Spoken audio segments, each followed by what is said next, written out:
On behalf of NAA, I want to thank all of our sponsors for their support and for showing us their latest products and services. Before I introduce today's general session speaker, it is now time to reveal the winner of the NAA PAC Better Government Fund In It to Win It contest sponsored by Valero Waste. Is there anyone who has an envelope that they have not yet given us that they would like to be included in the drawing? Going once, twice, gone. All right. Here to help me announce the winner, please welcome Kathleen Gamble, NAA's Director of Political Affairs. Kathleen and Sid McDonald with Valero Waste, who is the one you should really be thankful to see because he has the money.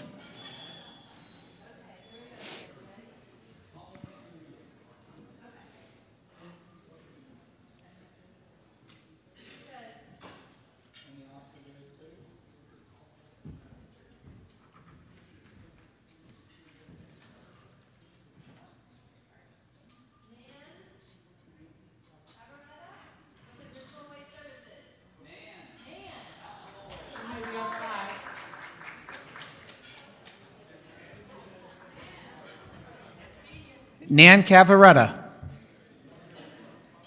Nan Cavaretta.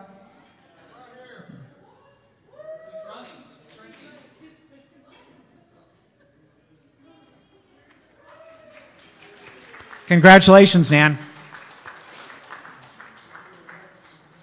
Come on up.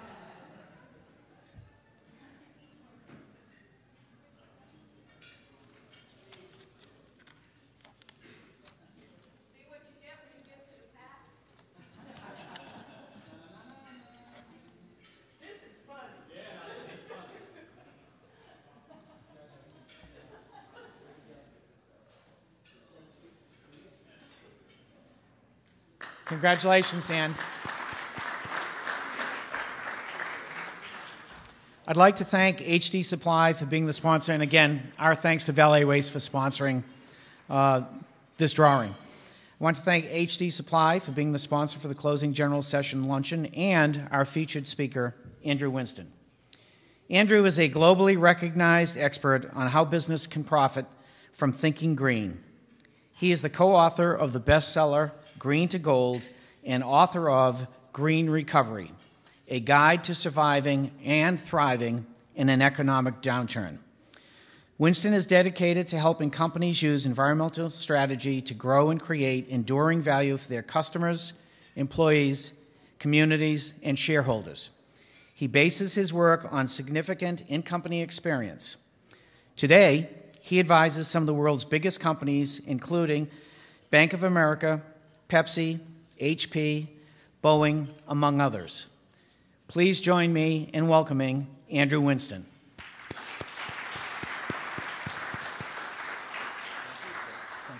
you.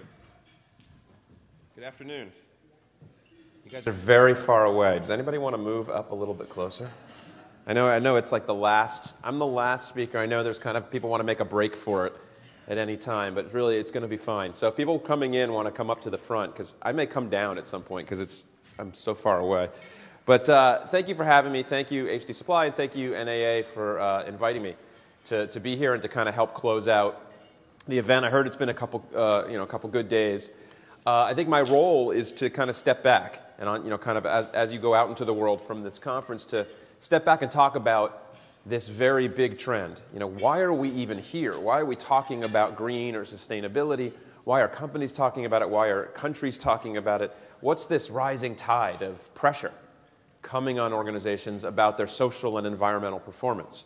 And it's changing the way we do things, changing fundamentally the way our lives work, the way we eat, the way we live, the way we drive, the way countries operate. These are kind of very big changes. And so I'm going to start kind of from a very big place. But, I wanted to just give you one perspective first. I do a lot of speaking. This is a big part of my life. And I get paired with really interesting speakers. And I did an event once where the main keynote was former Vice President Al Gore, and I was kind of the mini keynote the next day. And I was surprised on many levels meeting him because he was entertaining and very funny, which was not what he was known for when he was in office. But I show this really to demonstrate the difference between someone who's excited to meet someone and someone who's not so sure. See, my problem is right in here, really. I bring this up for a couple reasons. One is a demonstration of how fast someone can go gray, I guess. But also, it is kind of my best joke. It goes downhill from here, I'm sorry. But I bring it up for a more serious reason. The discussion of green, and in particular climate change in this country, has been unbelievably politicized. It's not really like that around the rest of the world, but it really is here, and it has a lot to do with Al Gore. And it's not, I think, anything in particular that he did. It's just who he is. He was obviously the Democratic candidate in the most contentious election we've probably ever had. And so the fact that he made climate change and green such a focus kind of turned this into a political discussion. And it's really a shame, because the logic for going green, for seeing business and society through a sustainability lens, that logic is overwhelming. It's about national security. It's about reducing costs. It's about, reducing our reliance on volatilely priced resources. But it's also kind of historically strange, because the biggest laws that we have in place, the ones the rest of the world copied, that protect our environment, Clean Water Act, Clean Air Act, all these huge laws, the EPA, these were all signed by Republican presidents. Nixon signed almost all of those laws into place, and then Bush Sr. signed in 1990 some additional Clean Air Act laws that helped reduce acid rain. And they used something called a cap-and-trade system. That's what you hear about discussed for carbon. And it's gotten so contentious, but actually it was a Republican idea. It was a market-based solution to a big environmental problem. So we've, in the last decade, kind of come away from what was a bipartisan issue. And of course, nothing really seems to be bipartisan anymore, and we have some serious problems in D.C. But this is really unfortunate, because this logic, again, is really compelling. And this is really about what's good for business. This isn't about what your political party is. It really does not matter what political party you come from to find the value in operating in a green way. So I want to talk about business. I wanted to put the kind of political stuff on the table so we can kind of push it to the side, that it really doesn't matter. There's this idea that green just costs money, that it's just about compliance with the law and it just raises costs. And the case that I will make to you today is that seeing your business, your organization, through a sustainability lens actually drives costs down permanently, reduces costs, and it is an incredible driver of innovation. That's what's really, I think, exciting for a lot of companies. It's a new way to create products and services. So why are we here? What's this kind of unavoidable pressure as I talk about it? Well, we're not here because of the polar bears. I mean, this is the image that Al Gore and others have used. And there's kind of a dirty secret, I think, in the environmental world, which is we don't really care about the polar bears. The environmentalists do, but I think individually we don't. We've had Earth Day for about 43 years now, and the percentage of people, in all of us, percentage of consumers that will buy or pay for something specifically because it's green or pay more for it, that percentage is still very low. It hasn't really moved that much. The percentage of people that care about these issues has risen and want it as a part of everything they do. But paying more for it, no. And because of the polar bears, that's not really affecting our decisions. So when you hear companies talking about this more and more, and the biggest companies in the world, they're not actually really talking about polar bears. They're talking about solar panels. They're talking about growth and innovation, new markets. The bank HSBC has said that the market for the clean economy, the ways we're going to tackle things like climate change, will be over $2 trillion by 2020. And I think that number is very, very low. They keep raising this estimate every year they come out with it, because we're talking about shifts to multi-trillion-dollar industries.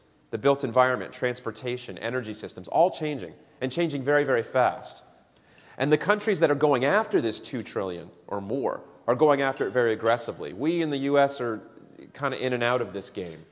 But there's a couple countries in particular that are going after it very fast. This is a fairly typical town now in Germany. Last year, there was a day in May where Germany produced 50% of its electricity from solar in that day. Over half.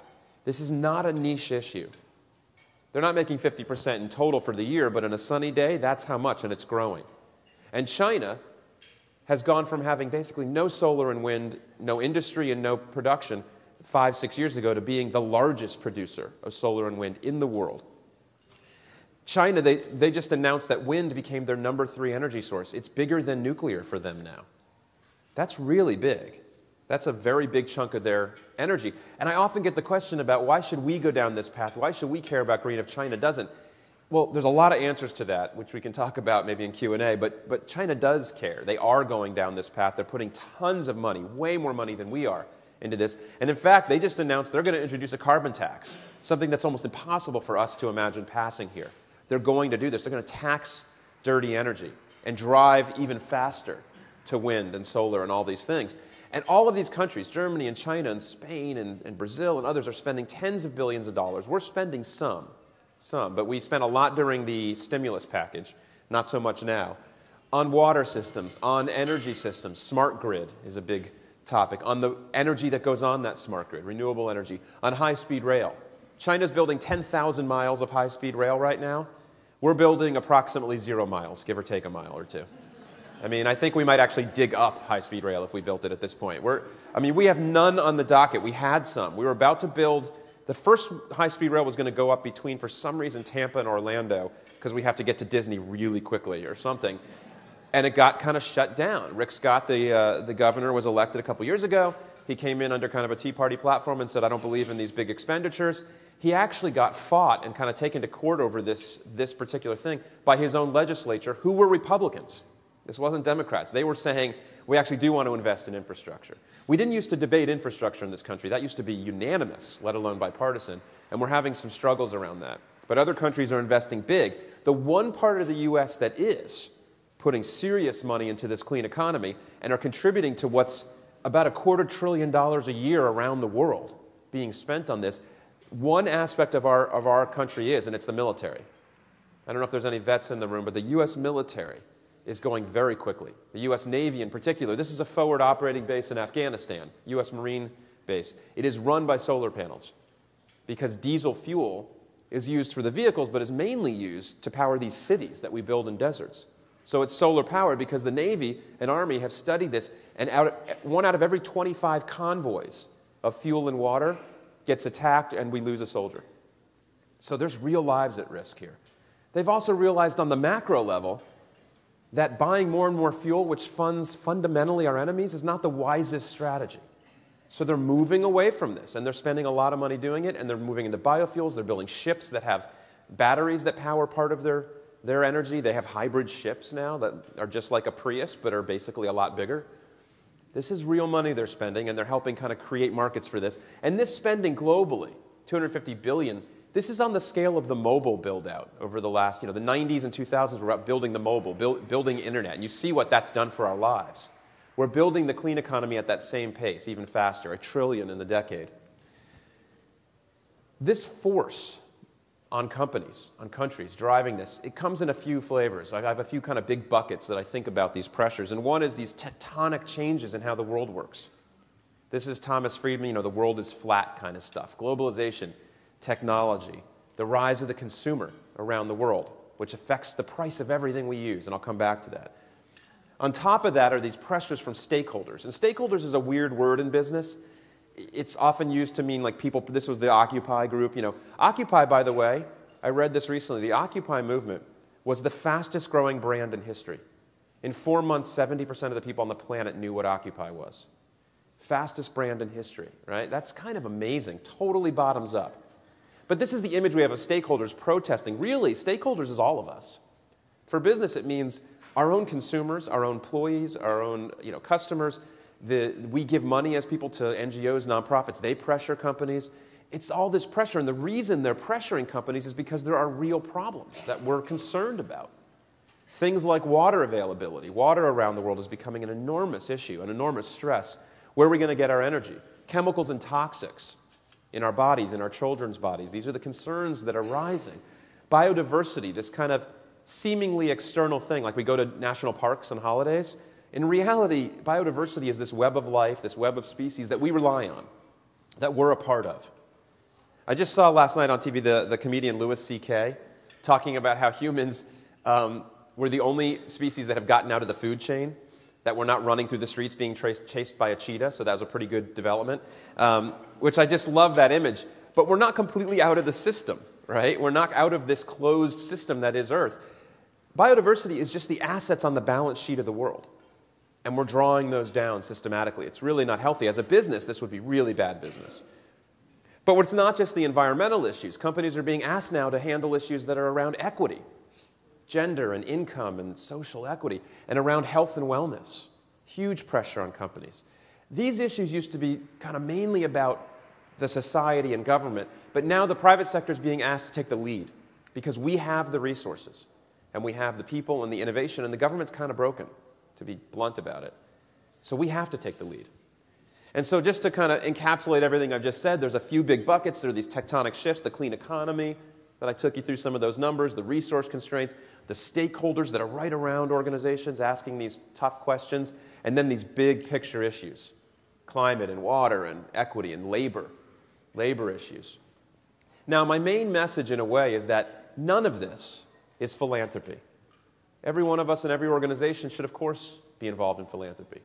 This is not what people call corporate social responsibility. This is not citizenship. This is about operating. If you're not managing these issues in every company of every size, if you're not managing your energy footprint, dealing with input prices, thinking about how you're treating your employees and what's important to them, taking part in some of these larger conversations, it's going to be harder and harder to operate. It's going to get very difficult. And I'm going to talk about a little bit about, kind of cost structure. There's this rising tide of consumers around the world. It's one of the greatest human success stories in history. We've brought hundreds of millions of people out of poverty.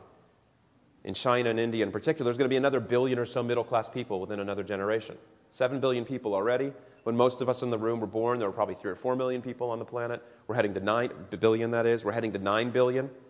Every year in China, just as kind of one example, they build 7 to 7.5 billion square feet of new space.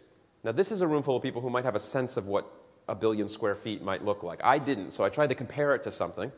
I looked at Midtown Manhattan, where I lived and worked for many years.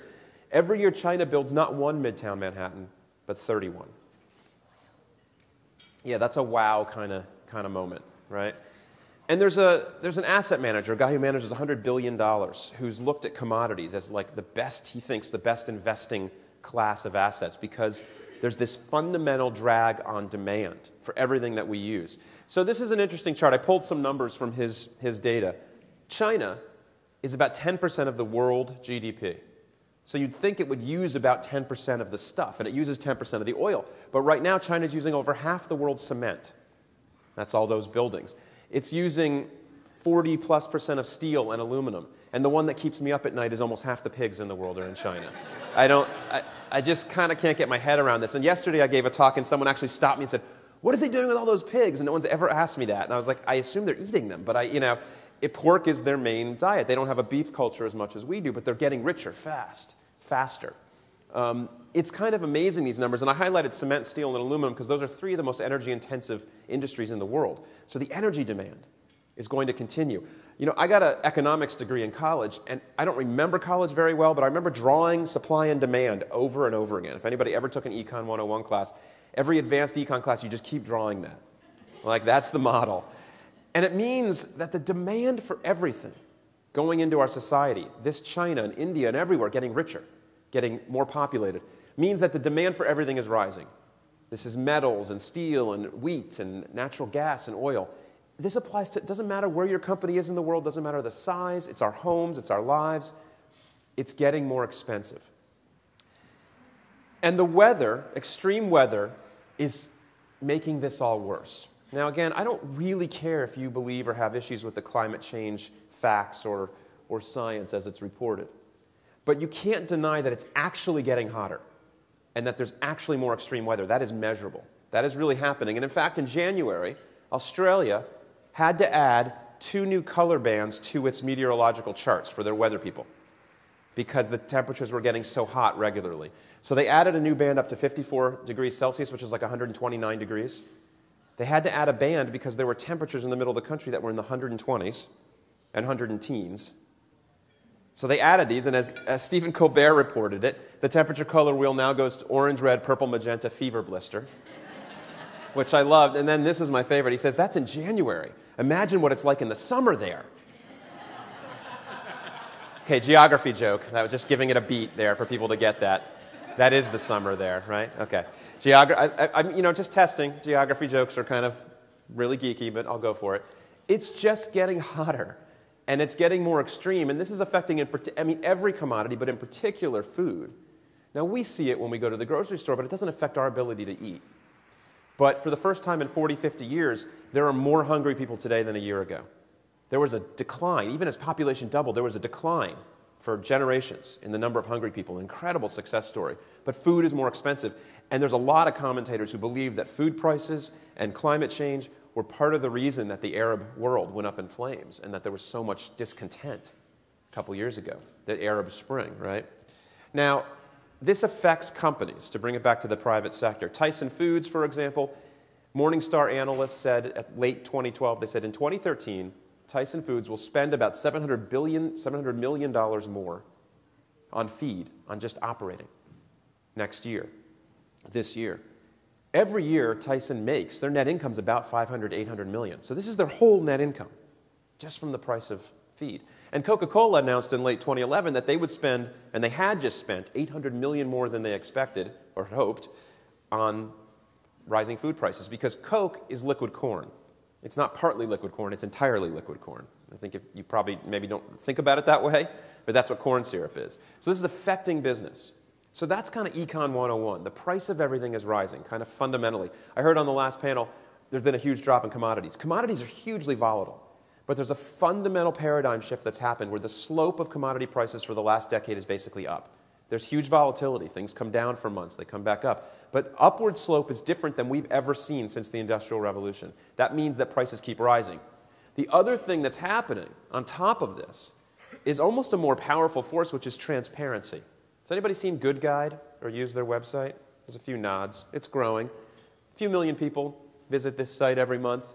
There's 750,000 people that have downloaded the iPhone app. This is a very simple idea, this business. They measure, as best they can, about 100,000 products and give them scores on health, environment, and society. Health was kind of the main reason they got started. They wanted to have a sense of toxicity of different products. So if you're a consumer products company specifically, this kind of worries you, because if you're Crest, you're P&G or whatever, someone can pull this up on a website, and then what kind of scares you if you're a company is that right below this is top alternatives. These aren't paid positions. These are just ones that get better scores. So they might say, well, if you're looking at Crest, maybe you should look at Tom's of Maine. You think, well, that's nice. It's sitting out there on a website, but there's also a toolbar, which you can kind of see at the bottom in yellow. There's a toolbar that goes with you when you go to Amazon and other places, so it follows you and will send you an email to say, hey, did you mean to buy this? You maybe wanted this one. Then there's apps. The app that you can download allows you to scan the barcode of a product in store and pull this data up. The one I'm showing is data on consumer product recalls. You can get this from government data. So you can look at a toy, scan the barcode in the store, see whether it's been recalled at any time. This is kind of a new openness. And there's companies trying to get ahead of this. SC Johnson, which makes Windex and Glade and Pledge, they have a site, what'sinsidescjohnson.com, where they've said, we're going to just tell you what's in everything. We're trying to make it less toxic every generation of products, so we're going to put it out there. People are expecting this. I'm going to come back to this. People are expecting to know everything about the products and services they use. They want data, especially the next generation. Every minute, 72 hours of video is uploaded to YouTube. That's what millennials kind of expect, to share an awful lot of information and data about their lives and about what they do. So where does this leave us? There's Econ 101, there's changing weather, there's transparency, all this pressure on companies means, as Shell executives say, that these issues are TINA issues. They use that acronym, and they mean there is no alternative. That sounds kind of dire. That would be a depressing end to the conference. Thank you very much. You have no alternative. But it's okay. It's okay there's no alternative, because there's so much value to be had, and that's what I want to talk about now. How do we create value using these pressures or dealing with them? Now, I was a consultant right out of college, and I am now, but I was a consultant at Boston Consulting Group, so everything's a 2x2 matrix to me. I kind of have to think of the world that way. We only create value so many ways in our jobs, in our companies. We reduce the downside, cost and risk, or we build up the upside. More revenue, more brand value. Intangible value is kind of this weird term that means everything that's not measurable, which is customer loyalty, market share, brand impressions, employee sensibility about the company, all these things that are worth an awful lot.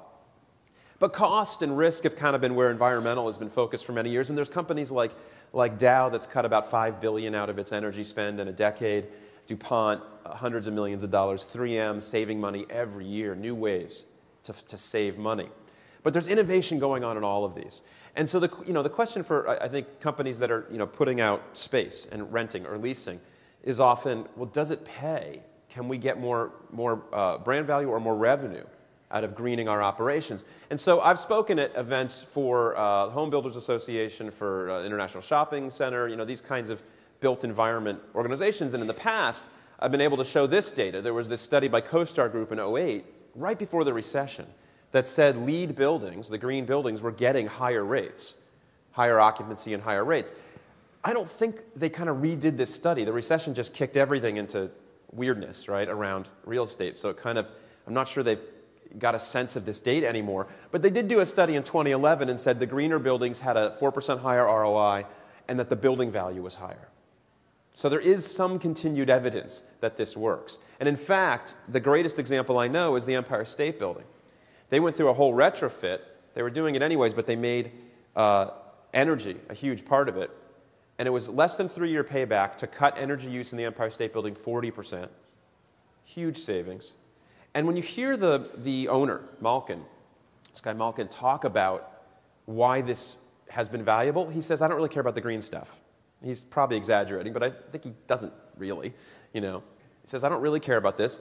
I'm getting higher occupancy. Companies have wanted space, really high-profile spaces, because they know it's greener, they know it uses less energy. He's getting more money and higher occupancy rates.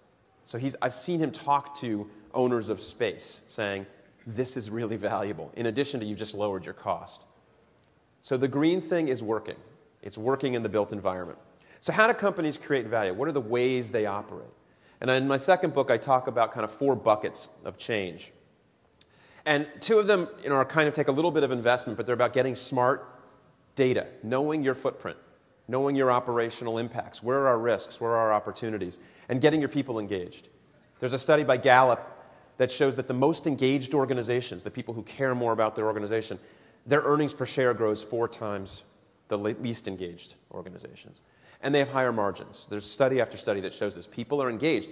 And I've really never seen anything galvanize people as much as sustainability. This idea that we're contributing to something larger, that we're helping keep the company and the planet going strong. Now, these things take some time and some investment and some commitment.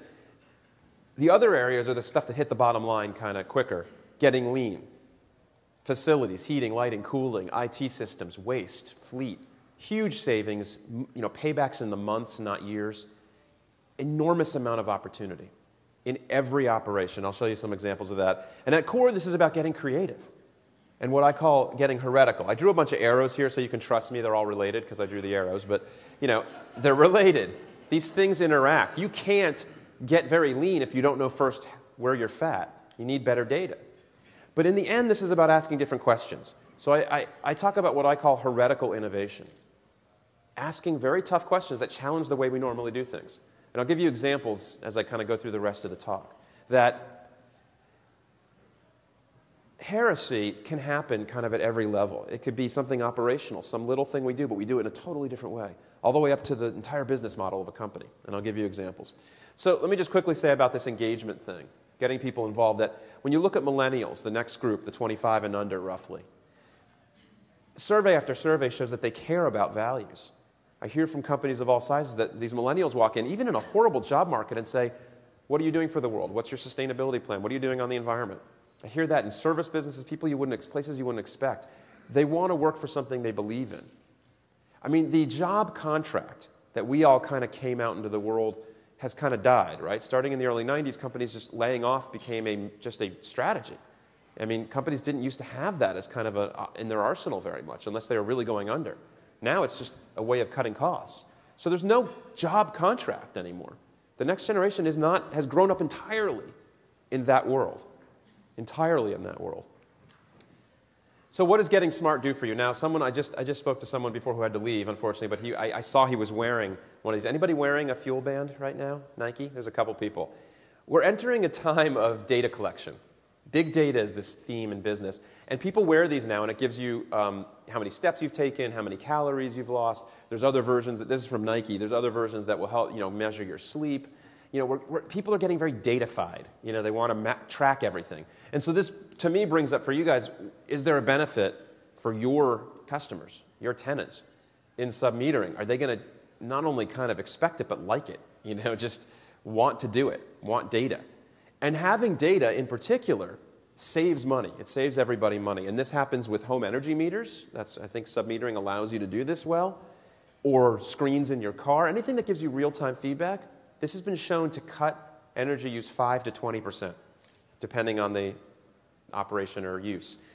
And it happens over and over again, and it happens at the corporate level. Valero is a huge refining company. In Louisiana, they put energy meters along there. It's very cheap. Energy meters are not expensive. And they save $200 million really quickly. This is like their equivalent of turning the lights off when you leave the room, without capital investment. Dow did this with water meters in the biggest refinery in the world in South Texas and found 1 billion gallons of water they could save very quickly. Now, does anybody think Texas is getting wetter anytime soon? I mean, this is a business continuity issue for Dow. Can they operate? That's what these sustainability issues are. Can we continue to operate? Sustainability means the ability to keep doing what you're doing. So it's kind of an odd thing to me to have to prove or say why it's profitable to be able to continue doing what you're doing.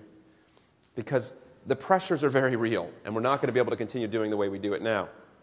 But having good data also allows you to do something kind of fun and kind of painful depending on your perspective, which is to compare. Compare facilities, compare manufacturing plants or buildings. And does anybody know what this is a picture of? Yeah, the best movie ever made is what you were going to say, The Matrix. People think I'm kidding, but I'm really not. It's my favorite movie. And Best Buy has this data system they call The Matrix. They thought it was cute, and it collects data on every store, 1,000 stores or so in the US, on energy use, waste collection, et cetera, et cetera. Every associate can look on a screen and look up where their store ranks, say, on energy use. What store manager wants to rank 1,000th in energy use per store? So culture matters a lot. How do you pay people? What do you incentivize them to do? But shame works really well. Like people at the bottom don't want to be there, and they will do anything to get to the top, and it also drives learning. If you could compare different apartment buildings on which ones seem to be the most energy efficient, and you got to allow for climate and stuff, and companies do that. They figure out ways to kind of allow for that. You'll see that there's some who just seem to have it down. There's some who are doing it better. So let me talk about the Getting Lean agenda fairly quickly. Intercontinental Hotel Group, most hotel rooms in the world, just one example, one simple project where they changed 250,000 light bulbs to CFLs 5-6 years ago. It cost them $400,000 and they saved $1.2 million. For those doing the math, that's a 4-month payback. Lighting is ridiculously quick. 4-month payback isn't even investment. That's found money. And they also have this system called Green Engage, and there's increasingly these data systems out there that help you track energy use. They have something they developed themselves, Green Engage, that has benchmarks, that has best action, plans, has best practices, so they did it with kind of a leading group, and then they've kind of blown it out to the rest of the organization. They're on average saving $90,000 a hotel by sharing these best practices. That will work out to about $400 million a year for them as a company. These are really big numbers. These are noticeable numbers to an individual hotel and to the company. And you've got companies, looking at every aspect of kind of energy spend, HVAC systems, Applied Materials, which makes big machines that make semiconductors. They just did an optimization of their HVAC, and it cost about $1 million, $1.2 million, and they saved about the same. It was a 1-year payback. There's a lot of this going on, and there's companies, obviously, that will help do this and will take a share of the savings. There's lots of different ways to fund this, lots of different ways to go about doing it. But one of my favorite examples is companies using their employees, kind of gathering them and helping find opportunities. Something called a treasure hunt. Toyota's done this, GE does this, and it happens at all sizes. GE has helped smaller companies like Exopac. It's a small company with this one kind of warehouse. Find a bunch of projects with less than a year payback, 30% savings. They saved $200,000 at Exopac. One of the ideas was this fan, which is, some of you may know, the brand of this fan is Big Ass Fan. It's awesome. If you've ever been in a warehouse or anything, one of these, you look at it and you go, yeah, that's a Big Ass Fan. I mean, that's kind of that's the point. And it just pushes hot or cold air down. It does what fans do, right? And it saves a ridiculous amount of money. And GE has done this repeatedly, these treasure hunts with cross-functional teams, getting people together, asking for ideas. You'll find that there's people who have already thought through some things. I was at kind of an innovation event and in this big hangar, this organization that had helicopters and all sorts of things. And someone had already calculated how much water, when there's a 1-inch rainfall, was coming off their roof. Some guy just kind of done that and then said, why don't we capture it? And that came out of this innovation event because no one had really asked him. You know, it's like we kind of get people's ideas out there. People are busy, but they have ideas. And now companies are realizing that waste is actually really, really valuable. I mean, at all scales. What's becoming the norm now is to say you want to have zero waste to landfill. At stores, at buildings, at manufacturing plants. GM has over 100 manufacturing plants that are zero waste to landfill. They don't send anything to the landfill. They recycle all the stuff. And something that was a cost center, hauling all this waste, has now made them a few $1 billion in the last few years. Billions. Just from waste and recycling and getting paid for it. So they asked a different question. Why can't waste be a profit center? That's kind of the heretical question. At first you say, how could that be? Doesn't make any sense. And also they got noticed last year for just energy savings. $90 million they saved just from being Energy Star partner. And so what you're seeing in this lean discussion now is the word zero. Zero is becoming kind of the baseline, I think, of the future. If we're going to live within the limits of the planet, and there are limits, we are many billions of people. And we're not running out of stuff exactly. Like peak oil isn't really the concern.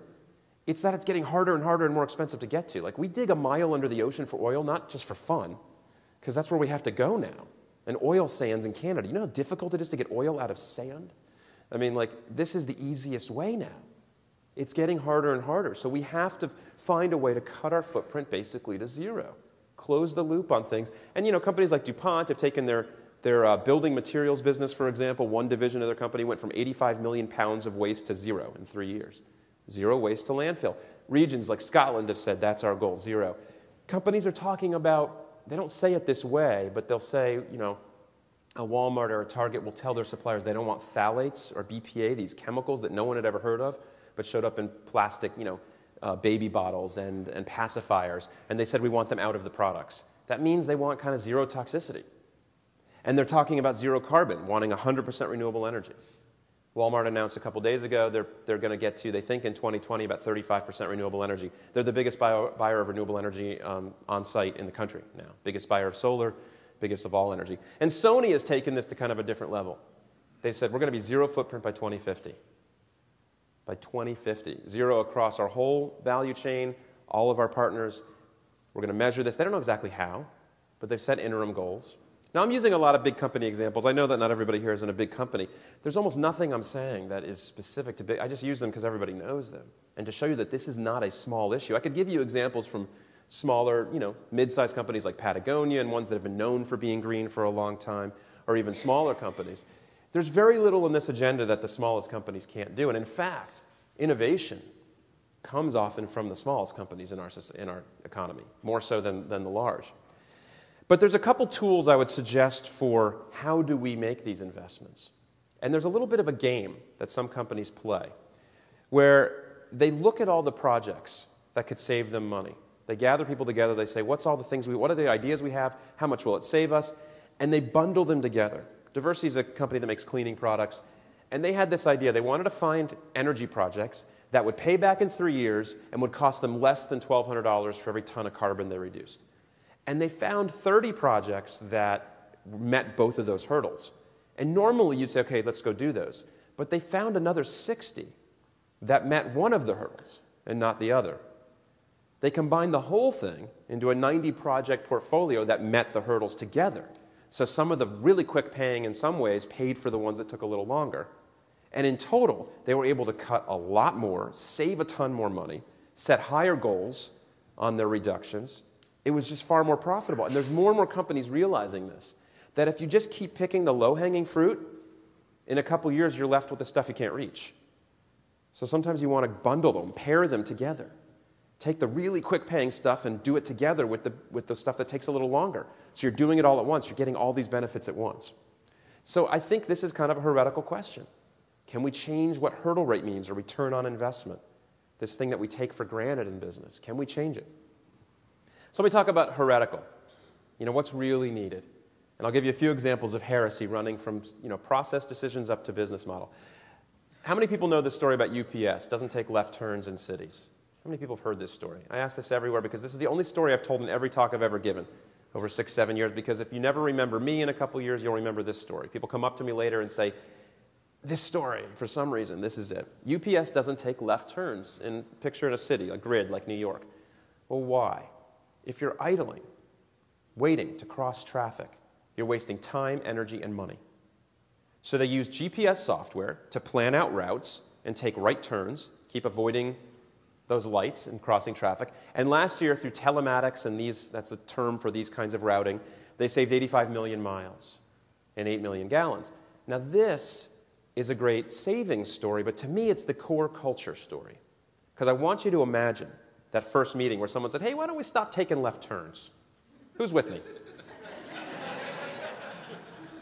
That's kind of crazy, right? They probably backed away from that person really carefully. We need to ask those questions. What's our no left turn question? What's the thing we take for granted? What's the thing we take for granted? I get surprised sometimes myself. I'm in this field. I see all sorts of interesting numbers about our impact on the world.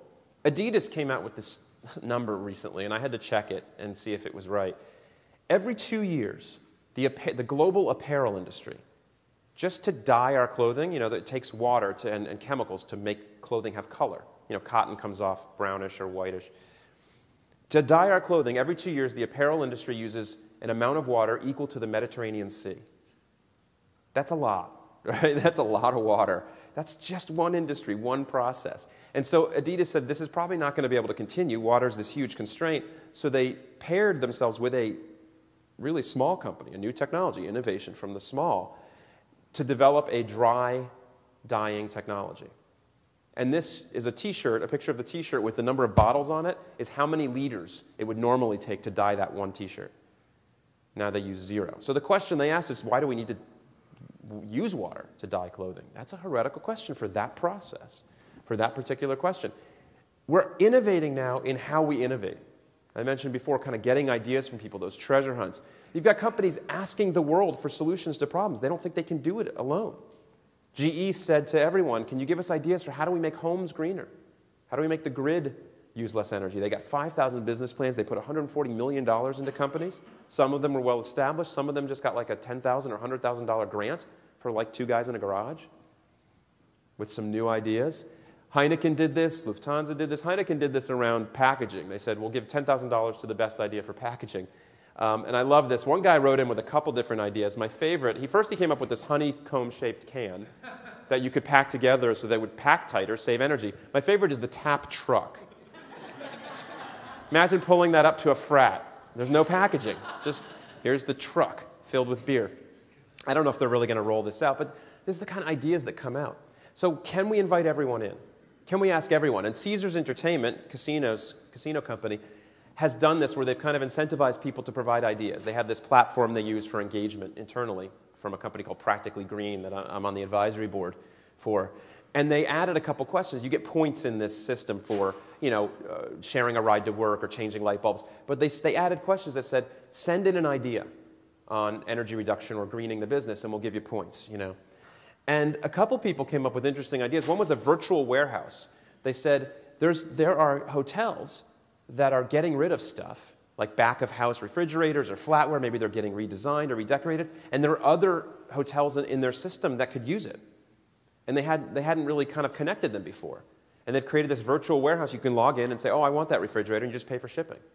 So they've saved hauling costs. They've kept it within the system. It saved them a ton of money. Another guy said, why don't we have a playbook on how to use the lands around our hotels for growing local gardens, and we can increase local food use?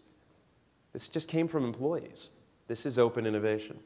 So we need to ask forcing different questions, heretical questions. What if there's no water? This is Lake Mead. If you've flown into Vegas in the last couple of years, you might have noticed that Lake Mead is in trouble. The Southwest has some serious water problems. What if oil is $300 a barrel? I started asking that in talks when it was $35 a barrel again after it had been really high. And people looked at me like I was crazy, but we got up to 80, 90 again pretty quickly. What does that do to our lives, our business, our suppliers, our customers, our tenants? There are companies asking different questions about their products. There's a company called Tennant in Minneapolis that makes floor cleaning machines. Some of you might have them in some of your facilities. This uses just Water, no chemicals, the way every machine had been used for decades. It electrolyzes the water, put a little spark into it, and it cleans like everyday scrubbing. It's not like going to clean a crime scene, but like everyday cleaning. Fastest growing product in their history. They were a mid-sized kind of company, not very well known, hugely controversial in their industry because people couldn't believe it, but people are buying it like crazy. They asked, can we clean the floor without chemicals? That was their green kind of heretical question. Airlines are asking, can we fly without fossil fuels? Boeing and Virgin Air and a bunch of other airlines have been testing biofuels. And in fact, there are commercial flights now that have used biofuels with people on those flights. They tested them first on empty planes, trust me, but the biofuels work fine. There's just not enough of them yet. But the airlines realize they're going to need to figure this out. Algae is kind of the popular option now. So what's your heresy? What's your question?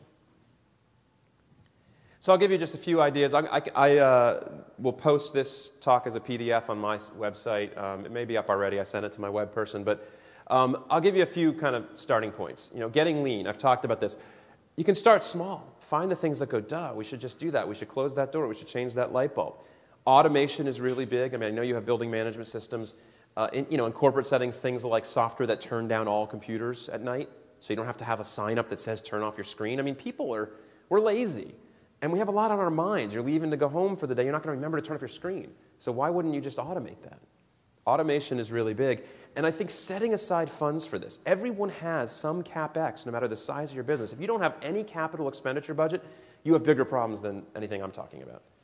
You're probably going under. But if you have any, at any size, there are companies setting aside 1%, 5%, 10% just for, say, energy efficiency. Because a lot of times those things don't get a lot of attention. The CapEx goes to fix something broken or to do something new and exciting. But if you set it aside, you unleash all these ideas. You can get smart even back of the envelope. I think you probably know where your impacts are. You know where your energy lies, where your water use is, but you can get better at it.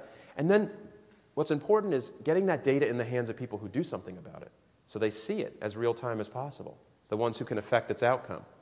Getting engaged means, green teams is this popular phrase in a lot of companies, like facility by facility. They might have a few people that gather and say, we want to green the cafeteria, or we want to green this. And they do things like two-sided copying and water bottles, and it's like a really good kind of engagement start. But the real challenge and the real quest, I think, is to get them engaged in the core of the business, not just around kind of everyday stuff. And turning that passion and energy that a lot of people have. If you post something in any office and say, we're going to start a green team, you'll get overwhelmed, almost always. And then this creativity thing. There's ways to kind of systematize this, to make this someone's job, to make it goals. Say we're going to have X new innovation ideas in this year. We want to save this much money from new innovation ideas. And you have to encourage wacky, heretical ideas. The company Intuit that makes Quicken software, they had a marketing team that developed a program. They were trying to reach out to college kids and high school kids with financial awareness, and they turned it into finance with a Z at the end to make it really hip and cool, and it failed miserably. This team won an internal marketing award because they tried something, they learned from it, and they figured out what not to do. They won an award. That's encouraging, I think, kind of crazy, wacky ideas. It's not just saying, only if you succeed do we love you. So I just want to end on a kind of up note. I think I've talked about all the opportunity, but this entire conversation, my favorite, I think kind of the world's favorite billionaire entrepreneur, because those two words never go together very well, but Richard Branson is an unusual guy. He started a million different businesses, but he has said that this attack on these environmental issues, climate change in particular, that this is the greatest wealth-generating opportunity in history of our generation. This is worth a lot of money to everybody if we get this right. And so I always end with this thought. Social movements have had this quote for years, if not us, then who? If not now, then when? And I really wanted to know where this came from. I'd seen it over and over again. So I did some really deep research. I Googled it. And I found out in like 7 seconds that part of this statement goes back 2,000 years. 2,000 years to the time of Jesus, a rabbinical scholar, put out this idea that we all have a role to play. And in fact, if we're not going to do it, who's going to do it? Trust me, the issues we're facing, we do not have the time for our kids to inherit them. These are issues that we're facing today, right now, and we are the people sitting in the midst, running the businesses we're running the pieces of the businesses that we're involved in. We have to make this happen. This is our chance, and I ask you to join this movement. You're at a 2-day event about this, so you're here. Join this movement to build more healthy and profitable and sustainable communities and country and planet. Thank you so much.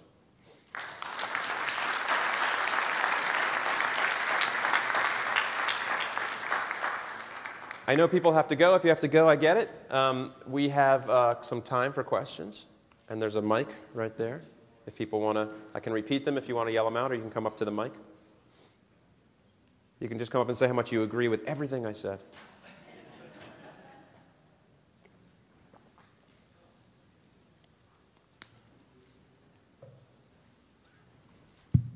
Hi.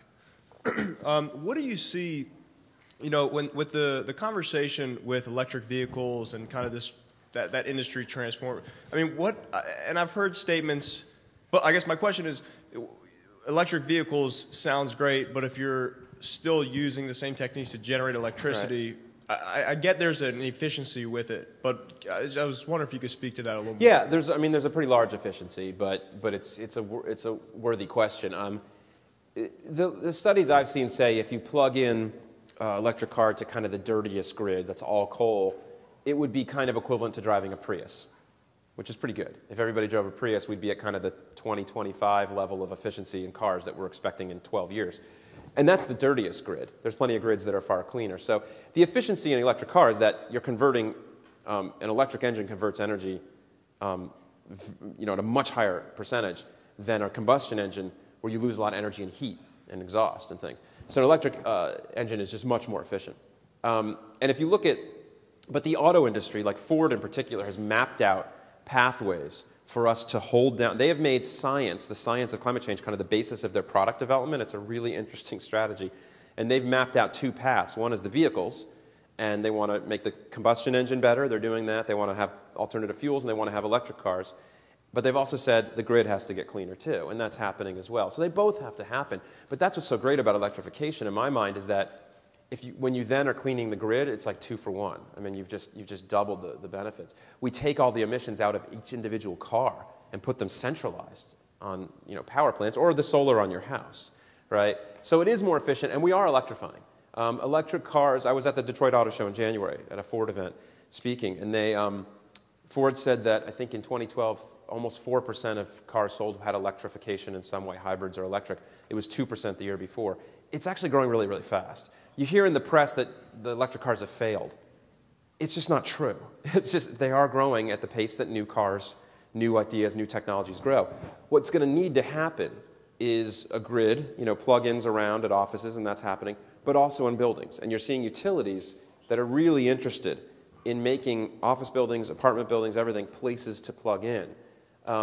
The grid has immense extra capacity at night in particular. We could power like 150 million cars in the US with the current grid because we use it mostly during the day, and then it's way down. So this matching of electric cars with kind of pulling from the grid and helping ease the load of the grid is, I think, probably the solution, because what we have is a storage problem with renewable power. The wind might blow, the sun might shine, and we can't use it all. Cars will be the mobile storage. Storage at the scale of a utility is not there yet, but 100 million cars. And we just need smart technology to manage that power flow back and forth. So I think you're going to see a lot of push from the building environment, from cities in particular, to push even faster to electric cars for that reason. It's going to help manage multiple problems at once. Other questions? 2 full days of green thinking, you're done? All right, well, I'll be around for a few minutes. Thank you so much.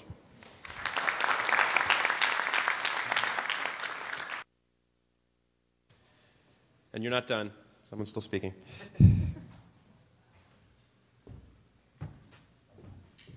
Just want to thank Andrew again for a wonderful presentation. I want to thank HD Supply for sponsoring this closing luncheon. Just real quick, we're going to send out a conference evaluation. It's going to be brief afterwards. It's great feedback for us. Talk about the sessions, what you liked, what you'd like to see next time. But we really thank everyone for coming. We really want to thank our sponsors, and again, fill out the evaluations, and safe travels back. Thank you very much.